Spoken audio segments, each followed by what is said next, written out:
안녕하세요. 백두산 금융연구소의 백두산입니다. 10월 31일 화요일 아침 9시 46분입니다. 미국과 유럽 증시는 상승 마감했습니다. 계속 연속해서 상승이 찔끔찔끔 이어지고 있기 때문에 하락이 거의 멈췄다라고 볼 수가 있겠죠. 하락이 둔화라는 표현도 좀 애매할 수 있겠습니다. 하락이 멈춰 있습니다. 방향성을 이제 고민을 하고 있는 거죠. 어디로 가야 되나 고민을 하고 있는데요. 근데 일단은 뭐 미국이나 유럽 증시 둘 다 탄력적인 반등을 위한 어떤 중요한 라인을 넘어서는 그런 모습은 일단 보이지 않습니다. 다들 아직까지는 그냥 하락이 멈춰 있는 수준입니다. 탄력적인 반등을 하고 싶으면 이제 어딘가를 넘어서야 되는데 아직 어딘가를 넘어서진 못했어요. 그래서 방향성을 고민하고 있다라고 볼 수가 있겠습니다. FOMC 회의를 앞두고 있기 때문에 뭐 탄력적인 반등을 하기에 좀 애매하니까 그래서 지금 이렇게 그냥 하락만 정지시켜 놓은 상태에서 버티는 것일 수도 있고요. 아니면은 요즘에 계속 급등하던 금리도 멈춰 있기 때문에 금리가 멈춰 있으니까 증시의 움직임도 멈춰 있다라고 볼 수도 있을 거고요. 뭐 그렇습니다. 뭐 다양한 이유로 인해서 일단 멈춰 있어요. 방향성을 탐색하고 있는 거죠. 여기서 하락 파동을 더 연장시켜? 아니면은 탄력적으로 이제 반등을 좀 해야 되지 않겠냐? 이런 생각들이 지금 이제 팽팽하게 싸우고 있는 과정이라고 보시면 될 것 같습니다. 어젯밤 특별히 시장으로 움직일 만한 그런 이슈는 없었고요. 그냥 말로 몇 가지 재료만 좀 풀어보도록 하겠습니다. FOMC 회의보다 좀 중요성이 더 높은 것 같다라고 말씀을 드렸던 4분기 재무부의 국채 발행 규모 여기 발표가 됐는데 이 생각보다 조금 좀 안정적으로 나왔습니다. 그러니까 예상보다 좀 국채 발행량이 좀 줄어들 것이라고 이렇게 발표가 됐습니다. 재무부가 그러니까 이번 분기 10월, 11월, 12월 4분기 그죠? 올해 4분기 그 국채 발행 규모를 7,760억 달러로 계획을 하고 있다고 발표를 했답니다. 지난 3, 4분기에 지난 3분기에 발행한 거는 1조 1,000억 달러인데요. 이 7,760억 달러, 지난번보다 많이 줄어든 값이죠. 또 그리고 이 7,760억 달러라는 숫자는 이 JP모건의 예상, 이번에는 약 8천억 달러를 발행을 할 거야 라고 예상을 했는데 그보다 일단 조금 더 줄어든 수치이기 때문에 보시다시피 채권 시장은 어느 정도 일단 안정을 찾을 수 있었습니다. 그러나 이 정도 뉴스로는 여전히 10년물 국채금리의 상승을 막지는 못했죠. 상승 추세를 돌리진 못했습니다. 7,760억 달러 어느 정도 좀 이런 거를 감안을 해보면은 좀 시장이 안정을 찾을 수 있는 수치인 것은 분명하나 여전히 절대적인 수치는 좀 높은 편이라고 좀 볼 수가 있겠고요. 하여튼 FOMC 회의나 또 그리고 구체적으로 장기물 채권을 이만큼, 단기물 채권을 이만큼 그 비중도 중요하거든요. 장기물과 단기물의 비중. 그 비중이 또 이제 수요일 날쯤 발표가 된다라고 하는데 그 비중에 따라서 또 채권 시장은 또 난리가 날 수도 있습니다. 그렇기 때문에 여전히 잘 봐야 된다. 그래서 불확실성이 절반 정도 일단 해소가 됐기 때문에 일단 채권 시장은 안정을 좀 찾긴 찾았는데 절반 정도의 안정을 찾았다라고 생각하시면 되겠죠. 요게 일단 좀 중요한 뉴스다. 딱히 주식 시장에 영향을 미치지 못했습니다. 이 소식이요. 네. 그리고 채권 시장에도 일단 그다지 영향을 미치지는 못한 것 같아요. 그냥 특별한 일 없었다. 요 정도로 일단 넘어갈 수 있을 것 같습니다. 하여튼 시장에 좀 안정이 되는데 도움이 되는 뉴스긴 했다. 이 정도로 보고 넘어가고요. 이제 주식시장 내용을 좀 직접적으로 좀 보자면은 이런 모습이었습니다. 다 반등을 하긴 했고요. 지금 보시면 근데 IT 빅테크가 어젯밤에 테슬라가 조금 종목을 좀 자세하게 보겠습니다. 이 보시다시피 여기 빨간불 들어오는 게 진한 빨간불 들어오는 게 좀 몇 개 보이시죠? 테슬라하고요.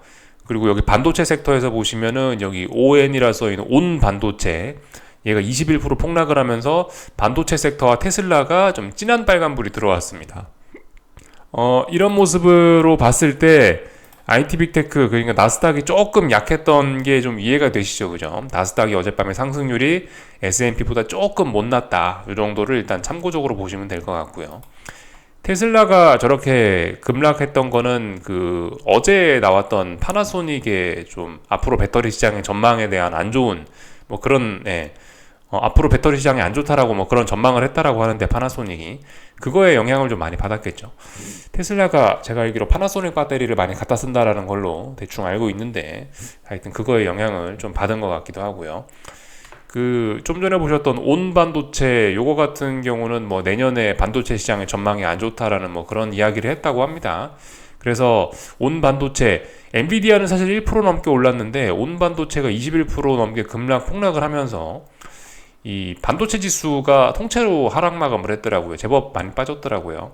그래서 하여튼 시장에 악영향을 좀 미쳤다 정도로 일단은 보시면 될 것 같습니다. 온 반도체가 지금 보시다시피 시가총액이 엔비디아에 비하면은 저기 뭐 고래와 새우 정도로 비교를 할 수가 있을 텐데, 하여튼 새우가 폭락을 했는데 지수가 좀 제법 많이 빠지긴 하더라고요. 반도체 지수 구성이 어떻게 돼 있나 제가 자세히 모르겠지만 하여튼 많이 빠졌다, 반도체 지수가 이것 때문에요. 그래서 하여튼 IT 빅테크 IT 빅테크와 나스닥은 테슬라와 저 온 반도체의 이런 영향을 조금 좀 받긴 받았고, 어젯밤 뭐 나머진 전반적으로 나쁘지 않았죠. 다 초록불 들어왔으니까 분위기는 좋았다. 그러니까 그만큼 지금 이제 어떤 하락 파동을 끝낼 가능성이 높은 자리이긴 합니다. 그러니까 그만큼 많이 빠진 거라는 걸 일단 우리가 알고는 있어야 됩니다. 그만큼 많이 빠졌다. 지금은 특별한 일이 없으면 반등을 해주는 것이 자연스러운 상황이다. 반등을 할까 아니면은 뭐 여기서 아예 뭐 상승 추세로 전환을 할까 뭐 그런 걸 고민해도 될 정도로 그만큼 한동안 좀 많이 빠지긴 했습니다. 나스닥 제외. 예. 나스닥 제외하고 나머지 친구들은 굉장히 많이 빠지긴 했죠. 그래서 일단 이 정도 모습을 좀 살펴봤고요.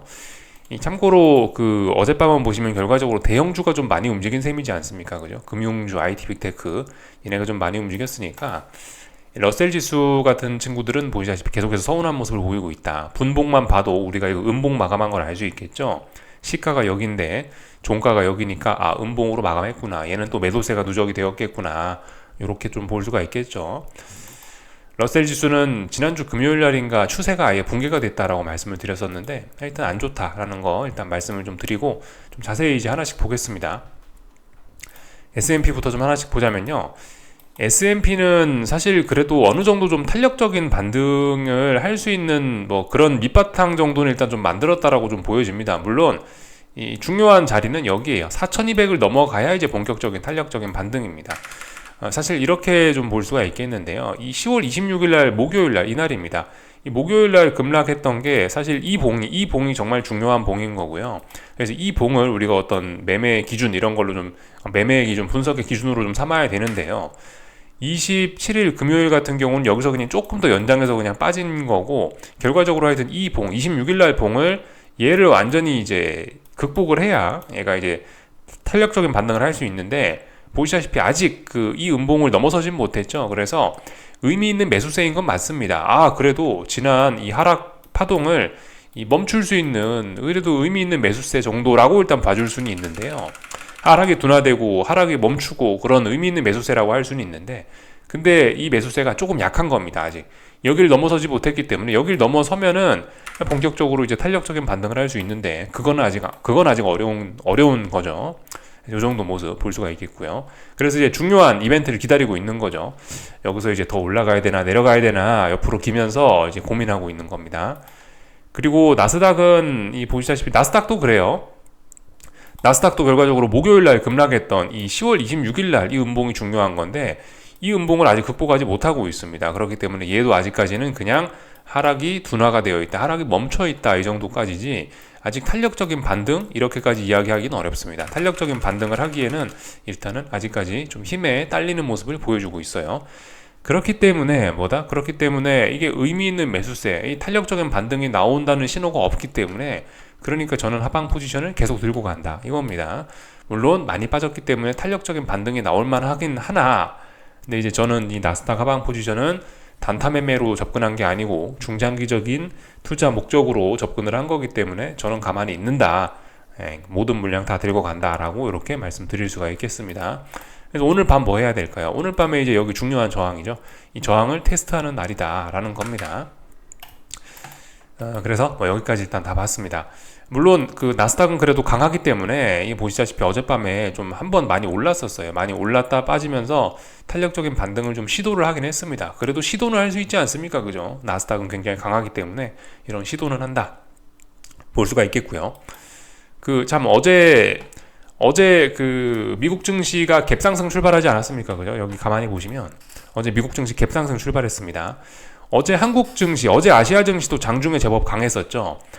참 말씀을 좀 깜빡하고 안 드렸었는데, 그 미국과 시진핑, 미국 대통령 바이든하고 중국 시진핑이 만난다. 라는 소식이 주말 중에 들려왔죠. 그죠? 그거 굉장히 어쨌든 큰 호재라고 생각하시면 되겠습니다.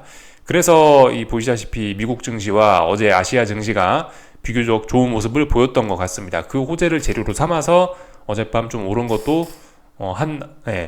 그게 호재로 좀 작용하긴 했다.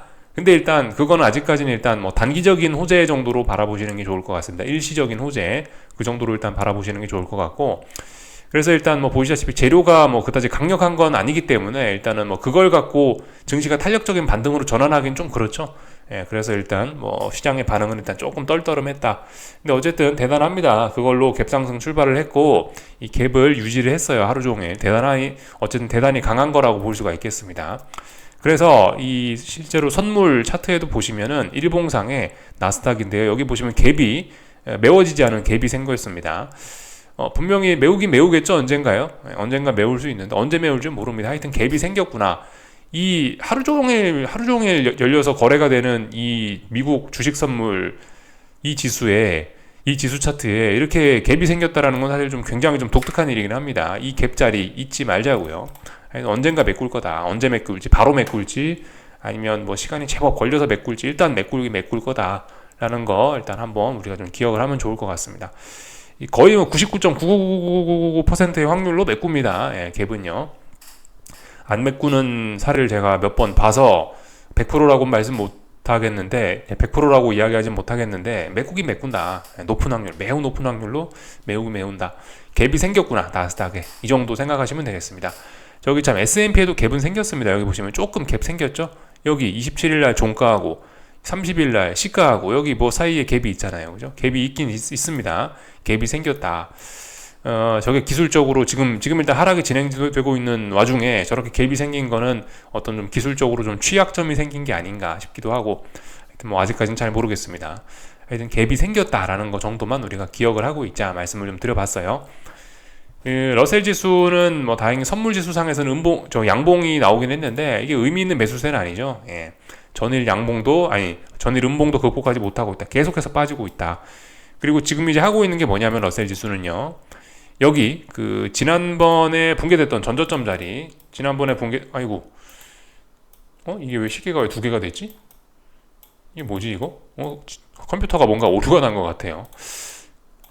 이거 하여튼 조금 좀 이상해졌는데 여기 보시면은 러셀 지수 대략적으로 중요한 자리가 한 이 정도 자리쯤 된다라고 볼 수가 있겠습니다. 한 1655 러셀 2000 지수 여기 이 선물 지수 기준으로 1655 정도가 된다고 볼 수가 있겠는데, 이 자리가 붕괴가 되면서 이제 장기적인 하락 추세가 이제 시동을 건 거고요. 어젯밤에 한 거는 이제 이 자리에 저항을 테스트하는 겁니다. 이 자리 붕괴한 게 진짜인가? 27일 날 급락하면서 이 자리 붕괴시켰는데 이게 진짜인지 검증해보자라는 그런 움직임이 이제 지금 나타나고 있는 거고요. 근데 어젯밤에도 검증을 했는데 이거 저항 맞다라는 걸 일단 다시 한번 확인을 한 것입니다. 그래서 러셀 지수의 이 하락 추세 아직까지 변함이 없고, 하여튼 특별히 뭐 문제는 없다. 추세대로 잘 가고 있다. 이 정도 말씀을 드리면 될 것 같습니다. 이야기 다 했고요. 그죠? 뭐 특별히 다른 거 볼 건 없는 것 같고, 저기 국제유가가 어젯밤에 그 뭐 지정학적 리스크 뭐 이런 거 때문인지, 지정학적 리스크 뭐 해소 뭐 이런 거 때문인지 일단 하락 마감을 했습니다. 그래서 국제유가는 지난 한 3, 4거래일 동안 이 구간에서 힘을 겨룬 거죠. 위로 갈까 아래로 갈까 고민을 무지하게 했습니다. 근데 일단 보시다시피 지난 4거래일 동안 고민했던 거를 아래쪽으로 붕괴를 시키면서 이건 뭐다? 나 고민 끝났어 라는 의지를 보여준 겁니다. 나 아래쪽으로 간다 라고 일단 이거는 어떤 신호를 보여준 거예요. 그래서 보시다시피 물론 아직 완전히 어떤 자리를 붕괴시키고 그런 건 아닙니다. 근데 의미가 있다라고 봐요. 진짜 중요한 자리는 어딜까요? 여기 정도가 된다라고 봅니다. 82점 몇 달러. 이 10월 5일날 목요일날 종가가 중요하다라고 봐요. 국제유가는요. 물론 진짜 중요한 자리는 이미 붕괴시키긴 했는데 사실상 이제 진짜 의미 있는 자리를 찾자면 이런 자리가 되지 않을까 싶어요. 여기 직전 저점, 전저점 자리, 이런 자리가 중요하지 않을까 싶습니다. 추세를 결정하는 자리가 여기에요. 그래서 일단 이 자리까지 내려왔습니다. 근데 일단 별로 지지력은 안 보이죠. 하여튼 근데 붕괴시킬 가능성이 매우 높아졌다. 그래서 국제유가는 지난번에 이 상승 추세를 끝내고 이제 하락으로 전환될 가능성이 매우 높아졌다라고 보시면 되겠습니다. 하락 추세로의 전환 직전이다라고 볼 수가 있겠습니다. 그래서 국제유가는 지금 보시다시피 뭘 한 거냐, 지난번 한 번, 두 번, 세 번의 다중고점형, 삼중고점형을 테스트를 한 거고, 그리고 이제 고점이 낮아지고 저점이 이제 저점이 낮아질 거냐를 지금 여기서 테스트를 하고 있는 거예요. 여기가 빠질 리가 없다 뭐 그렇게 생각하시는 분들은 이거 그냥 받아들이셔야 됩니다. 빠질 리가 없는 게 아니고 빠질라 그러는 거예요. 물론 아직은 버티고 있으니까 괜찮을 수 있긴 있는데 굉장히 이게 불안해진 겁니다. 전쟁에도 불구하고 지금 분명히 중동에 그 전쟁 나고 있는데 이게 붕괴 되겠냐, 이게 말이 되냐 싶으실 수 있지만 일단 받아들이셔야 됩니다. 어쨌든 어젯밤에 중요한 자리를 붕괴시키면서 그 지지력을 테스트하러 내려왔다. 지지력 테스트하러 내려온 것 자체가 별로 지지력을 의미하는 것은 아니다. 진짜 강한 놈은 지지력 테스트하러 안 내려오거든요. 이런 모습을 확인을 했다. 국제유가가 죽을라 그런다. 왜 그럴까? 국제유가가 죽는다는 것은 어떤 뭐 경기 침체에 관한 가능성 뭐 그런 걸 이야기하는 것일 수도 있겠죠. 어쨌든 지금 분명히 전쟁을 하고 있는 건 맞습니다. 그죠? 그 이스라엘이 가자 지구에 뭐 지상군을 뭐 투입해서 싸우고 있는데 일단 국제유가가 하락할 요인이 아닌 것은 분명해 보입니다. 지금 전쟁에 대한 불확실성은 자꾸 커지고 있는 상황이라. 근데 그럼에도 불구하고 국제유가가 저렇게 떨어진다라는 것은, 더군다나 어젯밤은 달러도 좀 빠졌거든요. 달러 빠지고 달러 빠지고 중동에서 전쟁까지 하고 있는데도 불구하고 이게 이렇게 중요한 지지선을 위협을 하고 있다라면은 이거는 국제유가는 지금 경기 침체의 가능성, 경기 둔화의 가능성을 슬슬 가격에 반영하고 있는 것이 아닌가라고 우리가 의심을 해봐야 될 필요는 있을 것 같습니다. 그래서 만약 이 자리가 붕괴되면 다음번 하락 목표치는 여기까지 열린다. 78달러까지 목표치가 열린다. 볼 수가 있겠습니다. 다 봤죠?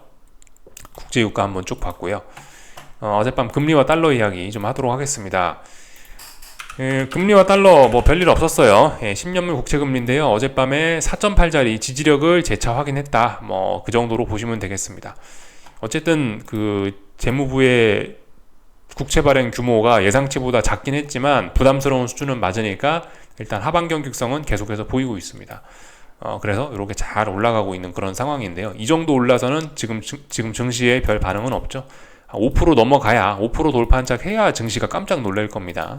아직까지는 이 상승 흐름이 매우 굳건한 겁니다. 아직까지 뭐 빌 에크먼인가 뭐 누군가는 나 이제 채권 금리 올라간다라고 베팅한 거 전부 다 청산했다. 나 돈 많이 벌어다 자랑을 합니다만은 그 아저씨의 생각과 상관없이 더 올라갈 수도 있는 거예요. 지금 얼마든지 가능성이 있습니다.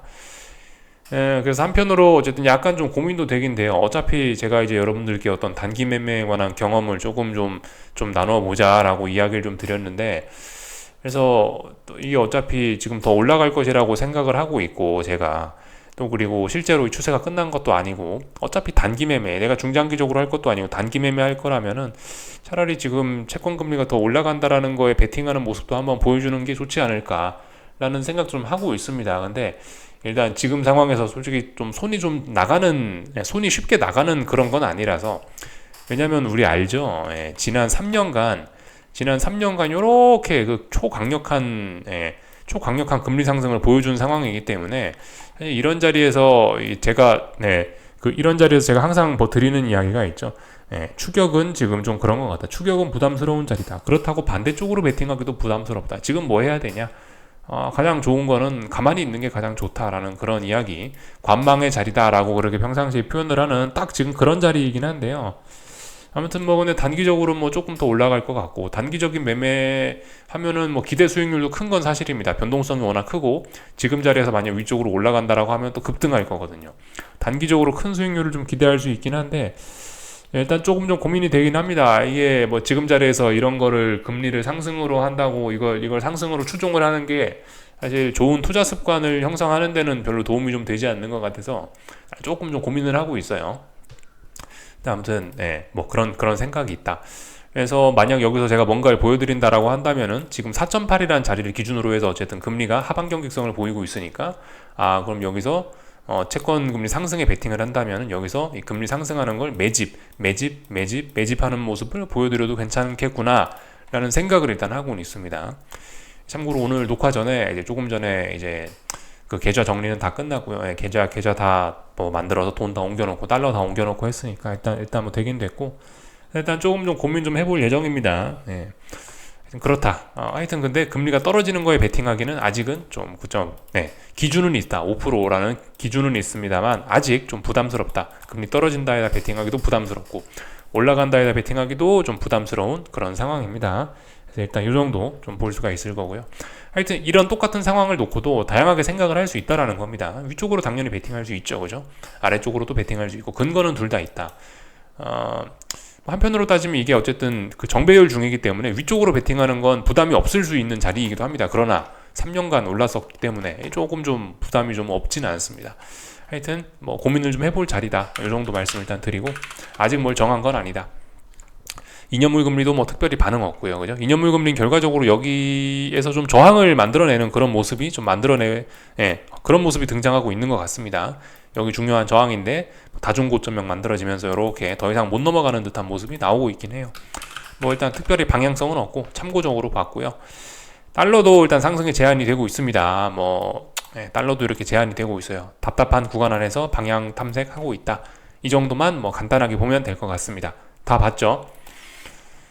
쭉 다 봤고요. 뭐 보시다시피 천연가스 같은 경우는 이 상승이 좀 둔화가 되고 있는 게 맞긴 맞다. 상승이 좀 둔화가 좀 됐다.